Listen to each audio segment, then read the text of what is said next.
حضرت علی ابن ابی طالب رضی اللہ عنہ کے آزاد کردہ غلام حضرت ہانی بیان کرتے ہیں کہ حضرت علی رضی اللہ عنہ نے کہا، اے ہانی، لوگ کیا کہتے ہیں؟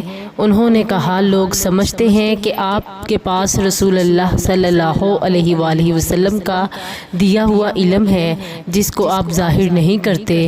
حضرت علی رضی اللہ عنہ نے فرمایا، سبھی لوگ کہتے ہیں؟ انہوں نے کہا، جی ہاں۔ حضرت علی رضی اللہ عنہ نے فرمایا، مجھے میری تلوار دو۔ میں نے ان کو تلوار دی۔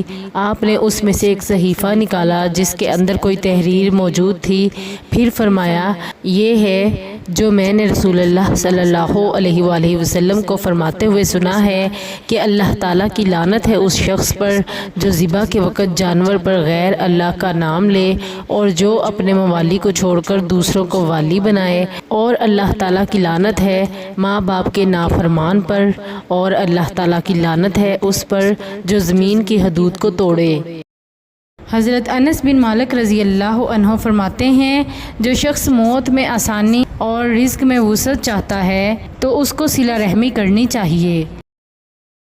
حضرت عاصم رضی اللہ عنہ فرماتے ہیں کہ نبی اکرم صلی اللہ علیہ وآلہ وسلم نے ارشاد فرمایا، جو چاہتا ہے کہ اللہ تعالیٰ اس کی عمر میں اضافہ کرے اور اس کے رزق میں وسعت کرے اور اس کو بری موت سے بچائے، اور اس کو چاہیے کہ اللہ تعالیٰ سے ڈرے اور صلہ رحمی کیا کرے۔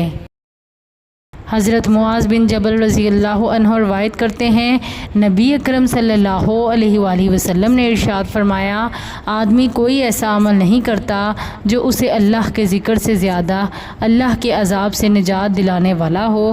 لوگوں نے عرض کی، اللہ کی راہ میں جہاد کرنا بھی نہیں؟ نبی اکرم صلی اللہ علیہ وآلہ وسلم نے فرمایا، جہاد کرنا بھی نہیں، البتہ یہ صورتحال مختلف ہوگی کہ آدمی اپنی تلوار کے ذریعے زخم لگاتا رہے یہاں تک کہ وہ تلوار ٹوٹ جائے۔ یہ بات آپ صلی اللہ علیہ وآلہ وسلم نے 3 مرتبہ ارشاد فرمائی۔